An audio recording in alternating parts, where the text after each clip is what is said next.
Chères auditrices et auditeurs, salut. Préparez-vous à une exploration inspirante de la parole de Dieu dans notre émission Bible au quotidien avec le pasteur Samuel Ayonou. Chaque jour, plongez dans les récits bibliques et découvrez leur pertinence pour nos vies modernes. Pour nous contacter, composez le plus de 129 86 54 25 27. Bonne écoute à vous. Chères auditrices et chers auditeurs de Bible au quotidien, bonjour. Aujourd'hui nous allons lire Ésaïe chapitre 2 les versets 1 jusqu'au verset 22. Annonce importante, Bible au quotidien offre un cadeau spécial à ses nouveaux abonnés pour le compte de cette nouvelle année. Suivez cette vidéo jusqu'à la fin pour découvrir ce cadeau spécial. Abonnez-vous à la chaîne et envoyez-nous le message, mon cadeau à notre adresse email, bibleauquotidien@gmail.com pour recevoir votre cadeau spécial. Ésaïe chapitre 2. Prophétie d'Ésaïe, fils d'Amo, sur Juda et Jérusalem. Il arrivera, dans la suite des temps, que la montagne de la maison de l'Éternel sera fondée sur le sommet des montagnes, qu'elle s'élèvera par-dessus les collines, et que toutes les nations y afflueront. Des peuples s'y rendront en foule, et diront, venez, et montons à la montagne de l'Éternel, à la maison du Dieu de Jacob, afin qu'il nous enseigne ses voies, et que nous marchions dans ses sentiers. Car de Sion sortira la loi, et de Jérusalem la parole de l'Éternel. Il sera le juge des nations, l'arbitre d'un grand nombre de peuples. De leurs glaives ils forgeront des hoyaux, et de leurs lances des serpes, une nation ne tirera plus l'épée contre une autre, et l'on n'apprendra plus la guerre. Maison de Jacob, venez, et marchons à la lumière de l'Éternel. Car tu as abandonné ton peuple, la maison de Jacob, parce qu'ils sont pleins de l'Orient, et a donné à la magie comme les Philistins, et parce qu'ils s'allient aux fils des étrangers. Le pays est rempli d'argent et d'or, et il y a des trésors sans fin. Le pays est rempli de chevaux, et il y a des chars sans nombre.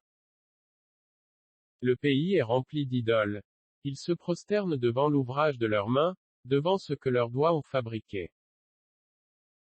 Les petits seront abattus, et les grands seront abaissés, tu ne leur pardonneras point.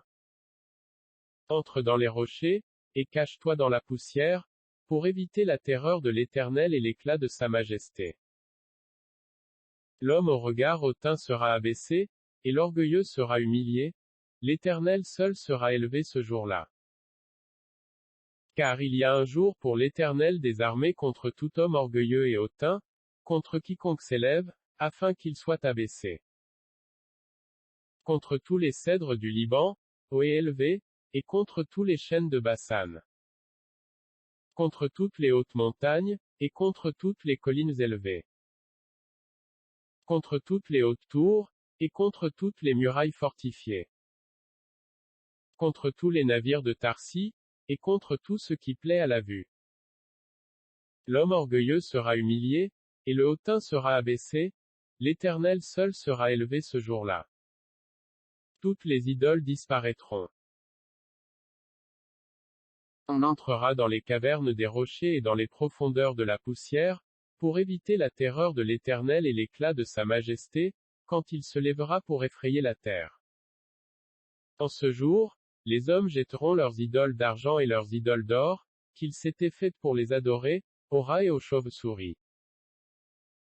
Et ils entreront dans les fentes des rochers et dans les creux des pierres, pour éviter la terreur de l'Éternel et l'éclat de sa majesté, quand il se lèvera pour effrayer la terre. Cessez de vous confier en l'homme, dans les narines duquel il n'y a qu'un souffle, car de quelle valeur est-il? Que devons-nous retenir de la lecture ou de l'écoute de ces passages bibliques?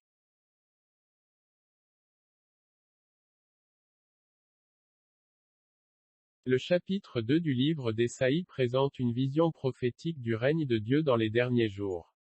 Il parle de Jérusalem comme le lieu où toutes les nations viendront pour apprendre la parole du Seigneur. L'enseignement principal qui peut être tiré de ce passage est l'importance de chercher la volonté de Dieu et de marcher dans ses voies, car c'est là que se trouve la vraie sagesse et la vraie lumière pour nos vies.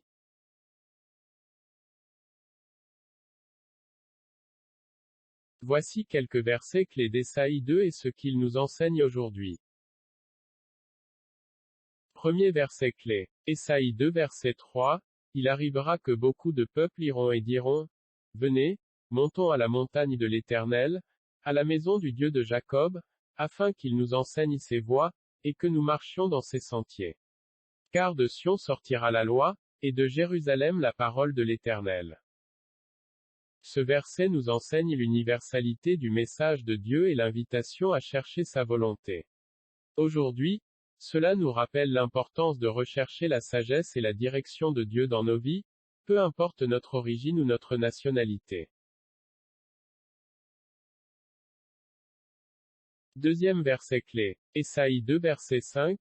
Ô maison de Jacob, venez, et marchons à la lumière de l'Éternel. Ce verset nous rappelle l'appel à marcher dans la lumière de Dieu. Aujourd'hui, il nous encourage à chercher la guidance et la vérité de Dieu dans toutes nos décisions et actions.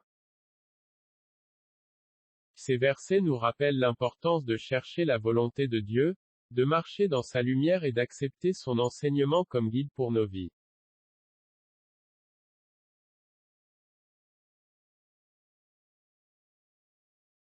Question pour aujourd'hui.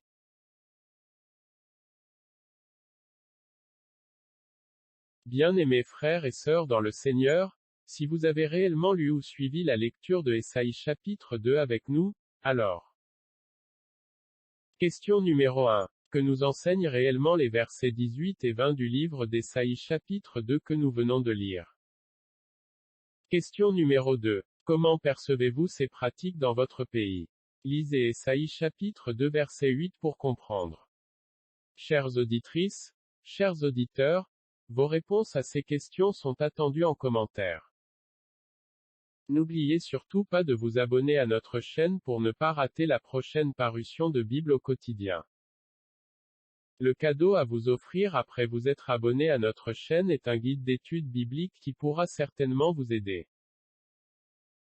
Envoyez-nous le message, mon cadeau, à l'adresse email bibleauquotidien@gmail.com et recevez votre guide d'études bibliques en version PDF gratuitement.